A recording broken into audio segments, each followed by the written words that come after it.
Lead scientist Veteran was 3 hours into his shift when the alarm started, screaming, and honestly he wished they had stayed quiet for the past 6 cycles. Monitoring Sol 3 had been the galactic equivalent of watching paint dry, except the paint was a bunch of hairless apes who had just figured out how to split atoms without immediately vaporizing themselves. Progress, sure, but nothing worth writing home about.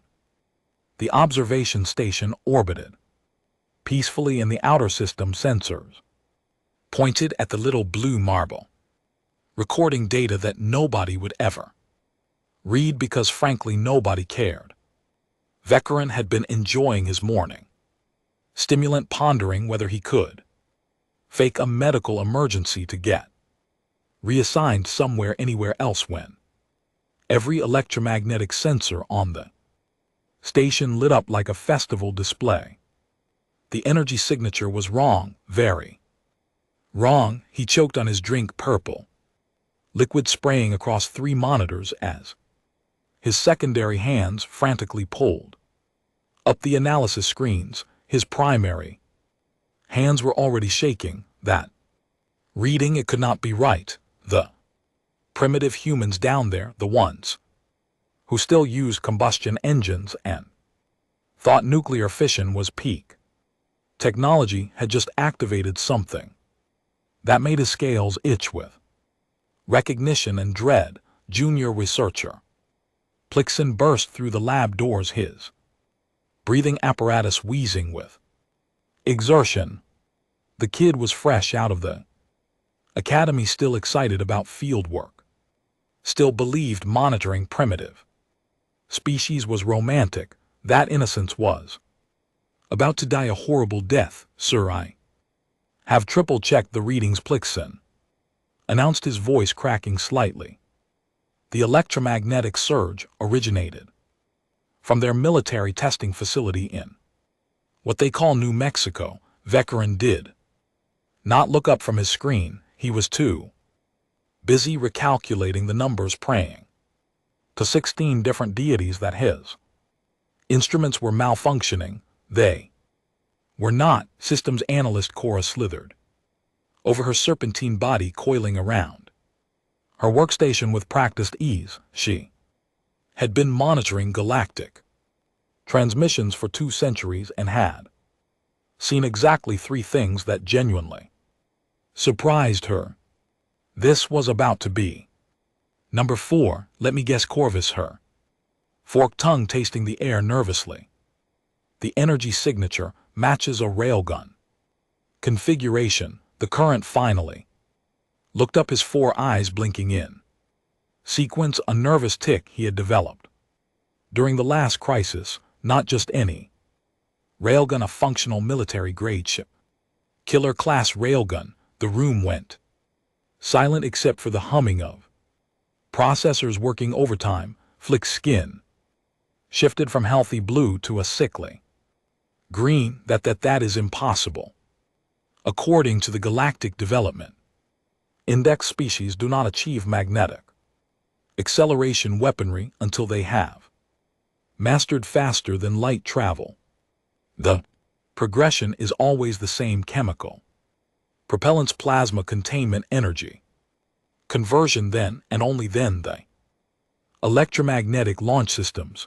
Tell that to the humans, Corvus muttered, pulling up a comparison chart. The Valiants took 47,000 years to go from gunpowder to railguns. The Cortex Collective needed 32,000. The Zendari, those overachieving scaled bastards, managed it in 18,000. The current pulled up Earth's timeline, the data making his headache worse with every passing second. Humans invented gunpowder roughly 1,000 of their years ago. They are currently in year 2025 of their primary calendar system. Flick did the math, his analytical brain refusing to accept the result. That means they went from primitive chemical weapons to electromagnetic mass drivers in Basically, nothing in evolutionary terms. Correct, the current said flatly already, composing his resignation letter in his head, and if my readings are accurate, their test firing achieved 0.08% light speed. Corvus scales rippled with undisguised fear. We are so screwed. Current communication request to Commander Thales was answered in 0.3 seconds, which told him everything he needed to know. The flagship sensors had picked up the same readings, and someone up the chain of command was already having a very bad day. Thales materialized on the hollow screen, his crystalline face structure reflecting light in sharp, angry patterns. Please tell me your equipment is broken. Vakarin, I wish I could, sir. I really wish I could. The commander's form flickered with irritation. Explain. Use small words. I have a council meeting in 10 minutes, and I need to tell them why a species that just invented the internet is suddenly potential threat to galactic security. Vakarin pulled up the technical readouts, organizing his thoughts. Railguns, as the humans apparently call them, use electromagnetic rails to accelerate a conductive projectile to extreme velocities. The concept is simple, elegant even, which is precisely why it should not exist yet. You need advanced material science to handle the thermal stress, sophisticated power management systems to regulate the energy flow, and computational modeling to calculate trajectory compensation for relativistic effects. And the humans have all of this? Thales asked, though his tone suggested he already knew the answer. Apparently so. Their projectile reached approximately 24,000 km per second. For context, that is fast enough to cross their entire planetary diameter in half a second. The kinetic energy alone could punch through our standard cruiser shielding like it was tissue paper. Core chimed in from her station, her voice dripping with sarcasm that would have got her reprimanded under normal circumstances. Oh, it gets better, Commander. They are using this technology without having unified their planetary government, without achieving sustainable fusion power, and this is my favorite part. While still arguing whether climate is changing, Thales was silent for exactly 4 seconds. Then he uttered a phrase in Old Crystalline that roughly translated to a very creative suggestion about what the universe could do with itself. Emergency council session now. Get your data compiled. 20 minutes later, Vakarin found himself presenting to an assembled group of very unhappy officials via holoconference. Military advisor Krell, a massive armored being who had fought in 6 wars and survived 3 extinction events, looked like he wanted to shoot something. Xenobiologist Nemara, whose species had been studying behavioral patterns for millennia, kept making small chittering sounds that Vakarin recognized as her people's version of nervous laughter. Let me understand this correctly, Krell rumbled, his voice like grinding stone. A species that still kills each other over imaginary lines on maps has created a weapon that could theoretically destroy our warships. That is correct, sir. A species that has not left their own solar system. Also correct. Species that we classified as barely sentient 50 cycles ago because they were still burning fossil fuels for energy. Vakarin nodded miserably. You are understanding the situation perfectly. Advisor Nemara finally stopped chittering long enough to speak. This raises an important question. Are humans genuinely intelligent enough to have developed this technology through normal progression, or are they simply insane enough to skip every safety protocol and conventional wisdom that every other species has followed? Does it matter? Cora interjected from the observation station. The result is the same. They have a weapon that works. Krell's armor plates shifted, a sign of deep contemplation. Intelligence can be reasoned with. Insanity is unpredictable. I need to know which one we are dealing with. The Lawaz crystalline face somehow managed to look tired. I vote for both. These are humans we are talking about. The council chamber fell silent because nobody could actually argue with that assessment. Nimara pulled up the first contact protocol files because apparently someone needed to remind the council how species development was supposed to work. And GT, you know, the normal way. And GT, the way that did not involve giving everyone in the room stress-induced organ failure, according to standard galactic progression models. She began her tangles, manipulating the holographic display. A species starts with basic tool use: rocks, sticks, sharp objects. For hunting, this phase typically lasts 5 to 10,000 years. Krill grunted. My people use stone hammers for 12,000 years before we figured out metallurgy. Exactly. Then comes metalworking, which leads to basic mechanical weapons. Swords, spears, early projectile weapons using tension or torsion. Another 10,000 years, give or take. Namara's display showed a nice gentle curve of technological advancement. Chemical propellants arrive next: gunpowder, explosives, firearms. This is where things get interesting, because now the species can actually hurt themselves efficiently. Most societies spend 15 to 20,000 years in this phase learning important lessons about not blowing themselves up. Vekarin was already pulling up humanity's timeline, a grin spreading across his face that was absolutely not appropriate for a professional scientific briefing. He did not care. Humans invented gunpowder in approximately 850 AD, he announced cheerfully, his tone suggesting he was about to ruin everyone's day even further. They currently have rail guns in 2025 AD.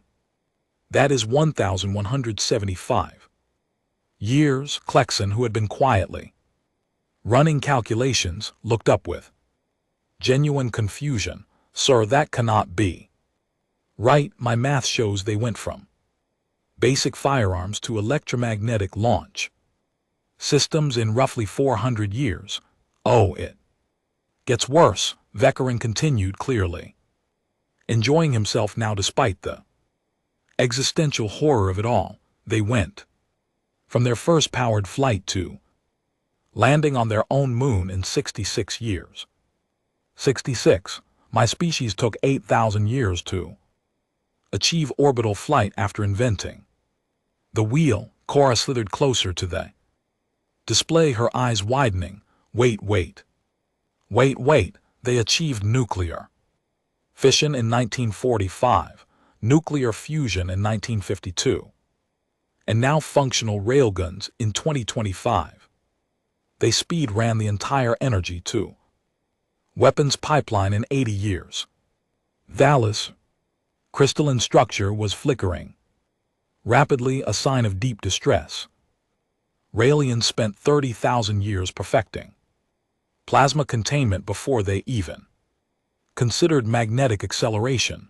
The humans just skipped that entire step. Oh no, they have plasma weapons too, Vekarin said, pulling up another file. They just decided plasma was not fast enough, so they went back to throwing solid objects, but really hard. Nimara made that chittering Sound again. This is like watching a toddler skip crawling and walking and go straight to parkour while on fire, while juggling antimatter, Krill's armor. Plating rattled, which his species did, when they were either very angry or very impressed, possibly both. Let me understand the human approach to technological development. They encounter a problem, they apply the most violent solution possible, and then they optimize that violence until physics starts crying. That is horrifyingly accurate. Vekarin agreed. I have been reviewing their scientific literature. Do you know what their primary innovation driver is? Not survival, not efficiency, not even resource acquisition. What then? Thalas asked, though his tone suggested he was not sure. He wanted to know. Spite improving people wrong, and I quote from one of their research papers, seeing if we can make it go faster. Vekarin displayed a human military document on screen. This Railgun project was apparently started because one human engineer said it was impossible, and another human engineer took that personally. The council sat in stunned silence. They weaponized pettiness, Korra whispered, her voice filled with a mixture of horror and grudging respect. They weaponized everything. Vekarin corrected. I found a human academic paper titled Theoretical Applications of Kinetic Bombardment. Using telephone poles, they wanted to drop metal rods from orbit, just rods. No explosives, just gravity and spite. Krell leaned back in his seat, his massive frame somehow looking smaller. We are monitoring a species that looks at the fundamental forces of the universe and asks how to turn them into weapons. Welcome to my last 6 cycles, Vekarin said dryly. Now you understand why I started drinking before noon. The council was still processing the historical data when every sensor on Vekarin's station started screaming again. This time the alarms were louder, angrier, and somehow sounded personally offended by what they were detecting. They are firing again, Vekarin announced, his voice climbing several octaves higher than he intended. Full power test. This is not a drill. People, the humans are actually doing it. Thalas immediately ordered all observation assets focused on the testing site. Within seconds, 17 different sensor arrays from 4 different ships were pointed at a patch of desert in North America, recording every microscopic detail of what was about to become a very bad day for physics. The human facility was ugly. All concrete and metal scaffolding, the kind of rushed military construction that screamed, we built this fast because we want to break something. At the center sat the railgun itself, a massive assembly of copper rails and superconducting magnets that looked like someone had taken a particle accelerator and decided it needed to be angry. Energy buildup detected, Korra reported, her voice tight. They are charging the capacitor banks. Power levels are oh, sweet merciful void. Those readings cannot be right. Confirm them anyway, Vekarin ordered, his hands flying across the controls. Confirmed. They are pumping 9 megajoules into the system. Clicks on skin had gone from green to a shade of purple that Vekarin had never seen before on his species. Sir, that is enough energy to power a small city for a day. They are putting it all into one shot because subtlety is apparently not a human trait, Vekarin muttered. The railgun fired.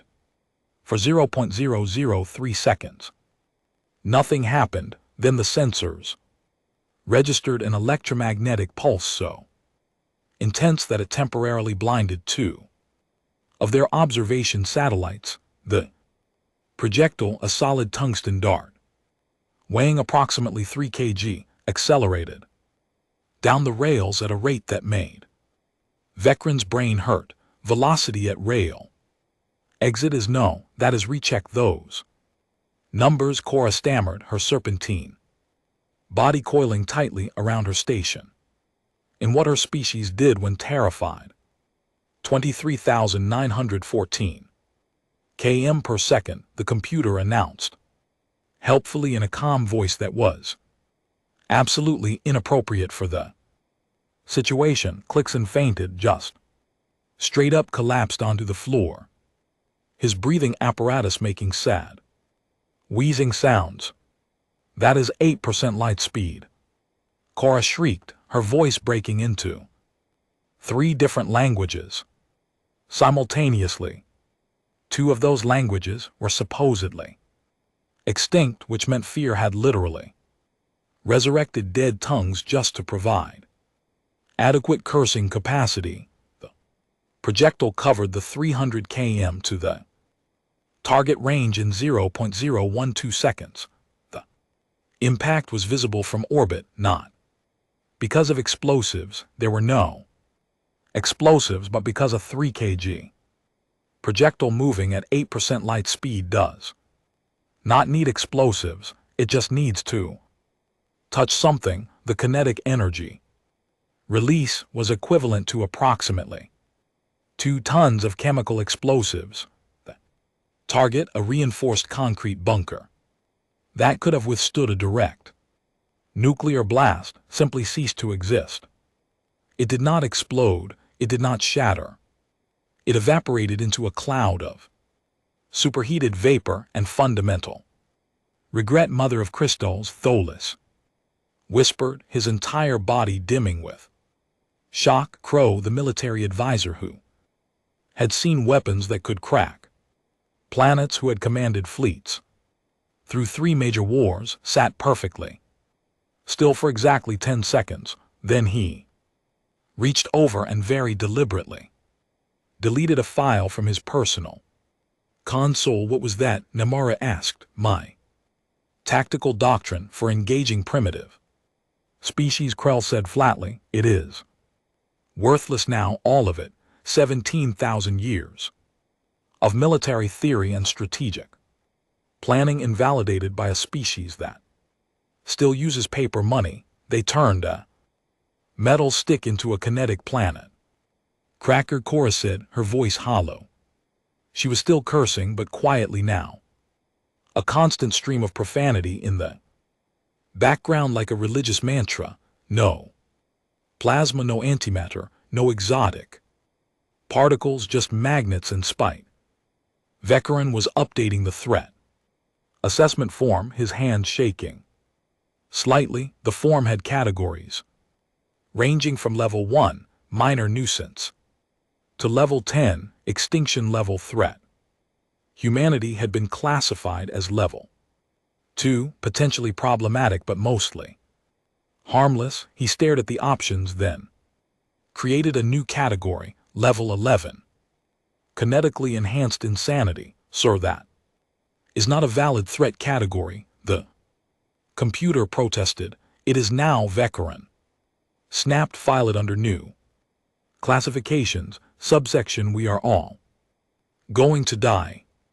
Plixon was regaining consciousness on the floor, mumbling something about wanting to transfer to botanical survey duty. Anywhere there were plants, nice, safe, non-weaponized plants. They are celebrating, Neymara reported, watching the intercepted human communications. The engineering team is, according to this transmission, very pleased with the test. They are planning to scale up. Phillies repeated slowly. They want to make it bigger, faster. Actually, Namara corrected. Their next goal is 10% light speed. Krell stood up, his massive armored form somehow looking defeated. I need to go recalculate our entire defensive strategy, and possibly find a new career. Does anyone need a mediocre poet? I have been practicing. Nobody laughed because, honestly, switching to poetry seemed like a reasonable response to what they had just witnessed. Nemara spent the next hour attempting to explain human psychology to a room full of aliens who were rapidly losing faith in the concept of intelligent design. She pulled up intercepted communications from Earth, social media posts, scientific papers, and what humans called memes, which were apparently how their civilization actually communicated complex ideas through pictures with text. Okay, so I have been studying human behavioral patterns since we started monitoring them. Nemara began her tendrils, organizing files with practiced efficiency, and I think I have identified the core problem. The problem is they are insane. Cora offered from her station where she was still occasionally cursing in dead languages. No, well, yes, but specifically, humans do not require logical justification for technological development. Watch this. Nemara displayed an intercepted conversation between two human engineers from the Railgun project. Engineer 1: why are we building this? Engineer 2: because it is cool. Engineer 1: fair enough. The council stared at the translation. That is it? Thalos asked. That is their entire decision-making process. Not entirely, Nemara said, pulling up more file. Sometimes they also use because we can, because someone said we could. Not, and my personal favorite for science, that last one appears to justify approximately 40% of their questionable decisions. Vakran leaned forward, his headache intensifying. Let me understand this. The galactic standard for weapons development is careful analysis of efficiency, resource optimization, and strategic doctrine.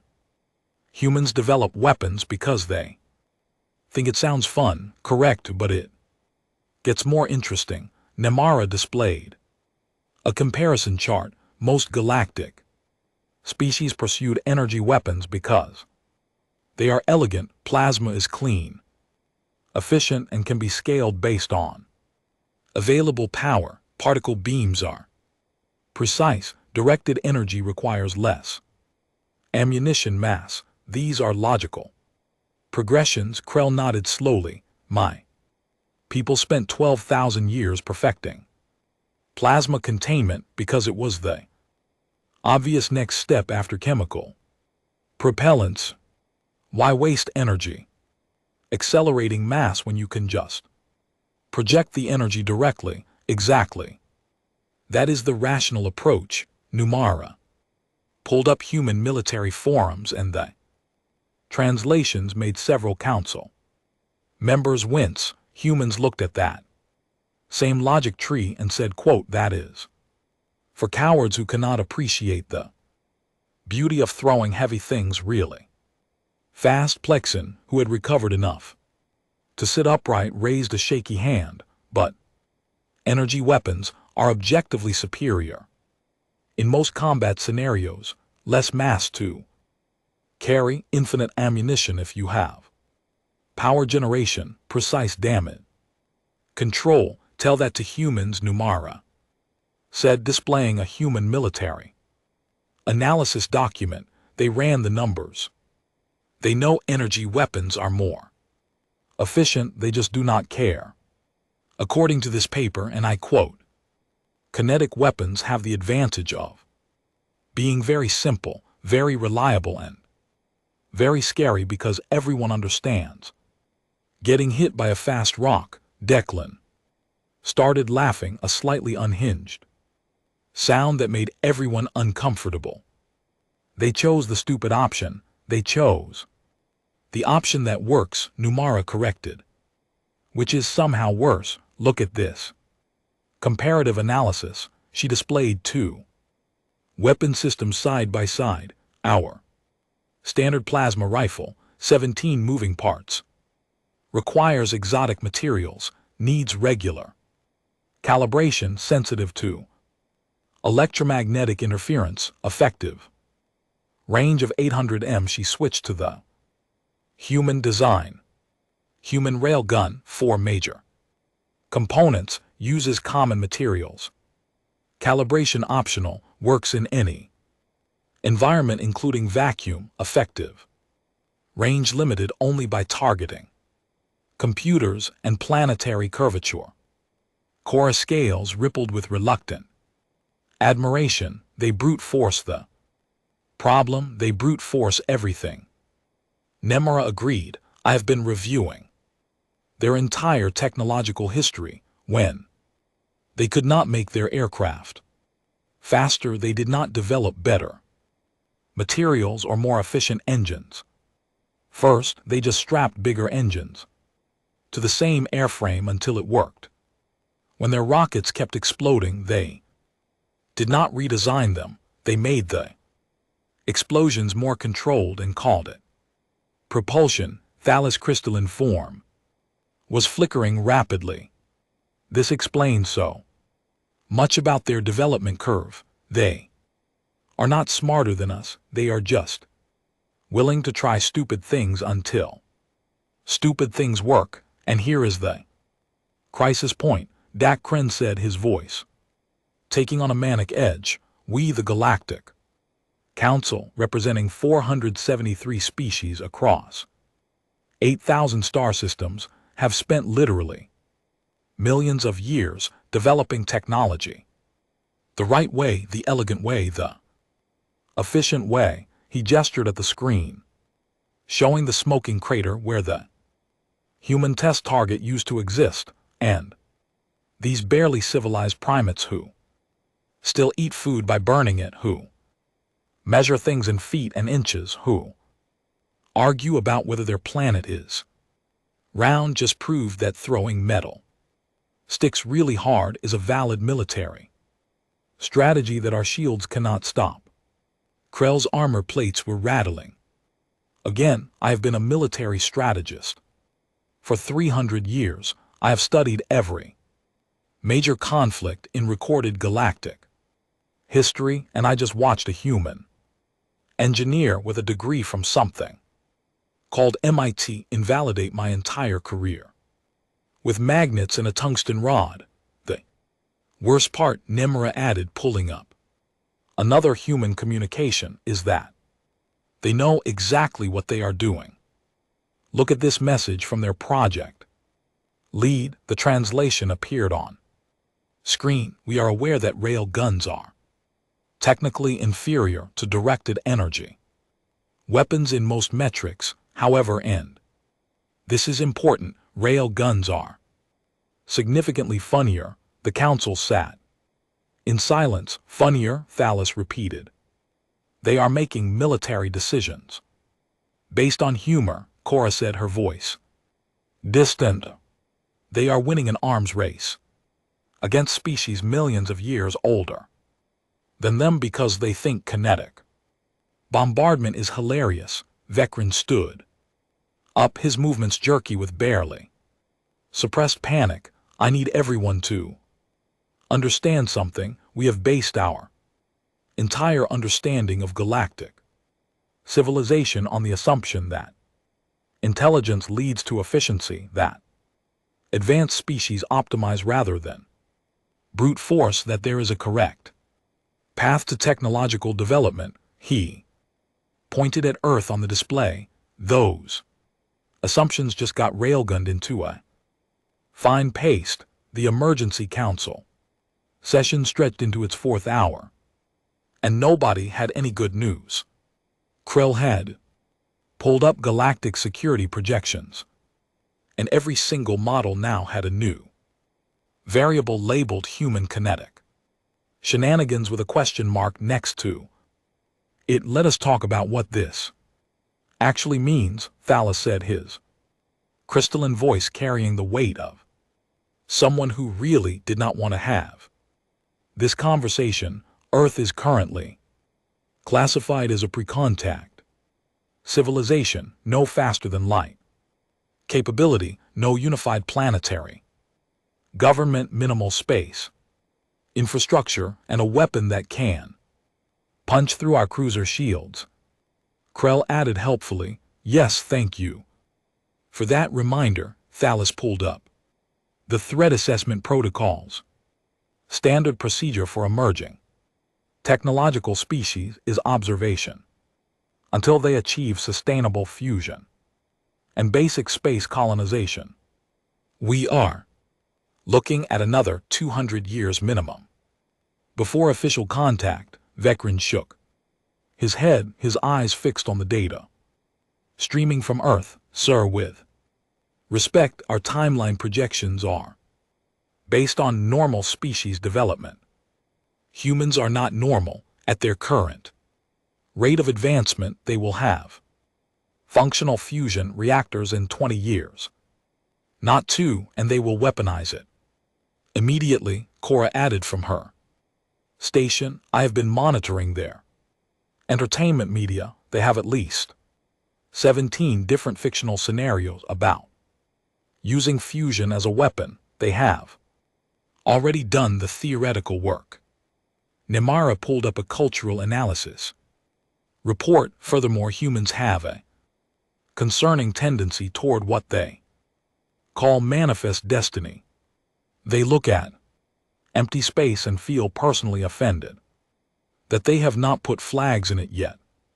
Once they achieve reliable space flight, they will expand rapidly. Krell stood up, his massive frame dominating the holographic display. Then we need to discuss intervention before they leave their system, before they start building railguns in space where they have unlimited vacuum and no atmospheric drag to slow down their projectiles. The room went very quiet. You are suggesting preemptive action, Thalys said carefully. I am suggesting we consider all options. A species this aggressive, this technologically reckless, could destabilize the entire sector. We have protocols for this scenario. The cream felt his stomach drop. You want to quarantine them, or worse, I want to survive the next century. Krell shot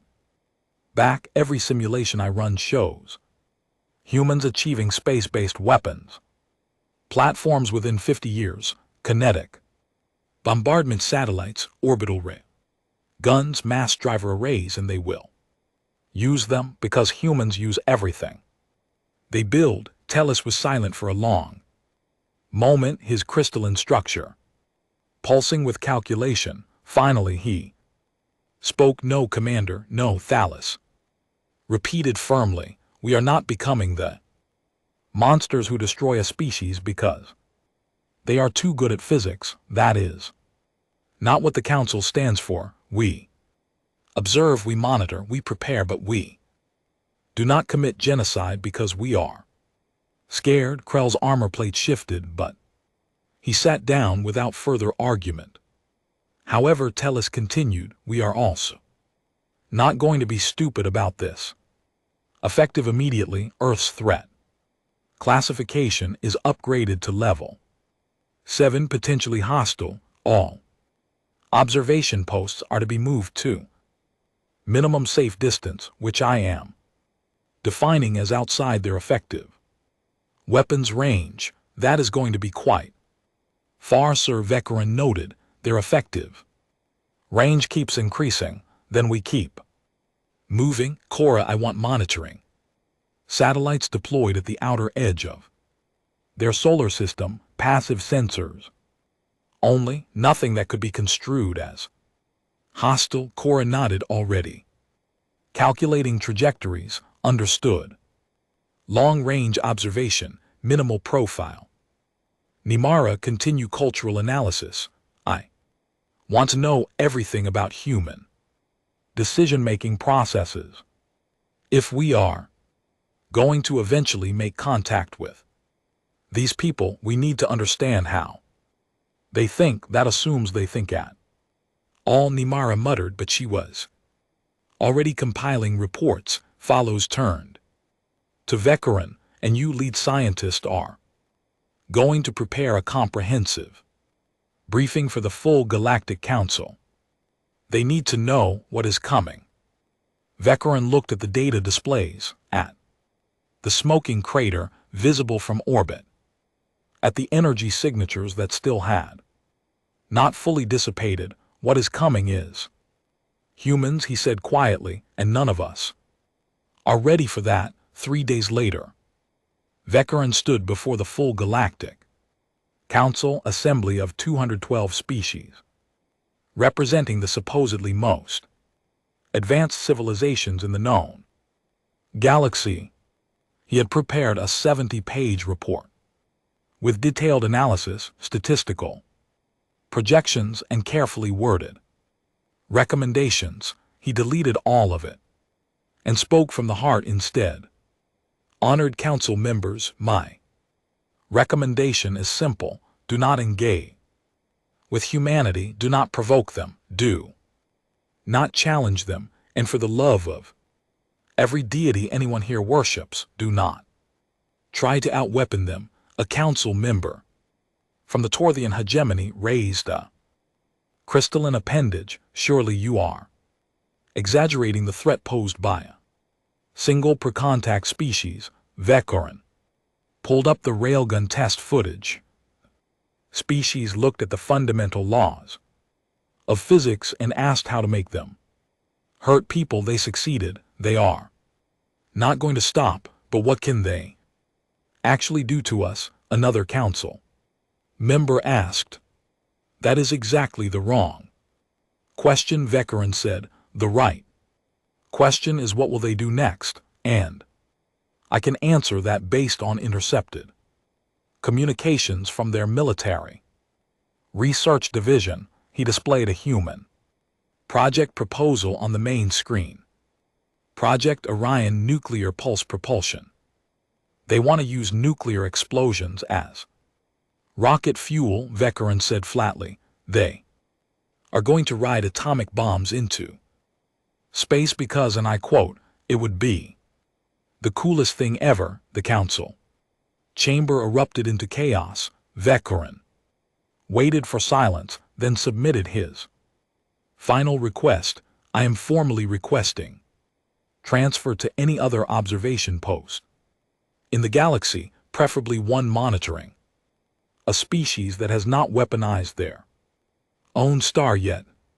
I hear Sector 47 has a nice civilization that just discovered the wheel. That sounds perfect. As he left the chamber, his data pad chirped with a new alert from Earth. Humanity announces hypersonic railgun develop of etching program. Vekaran did not even read the full report. He just updated his resume and started packing.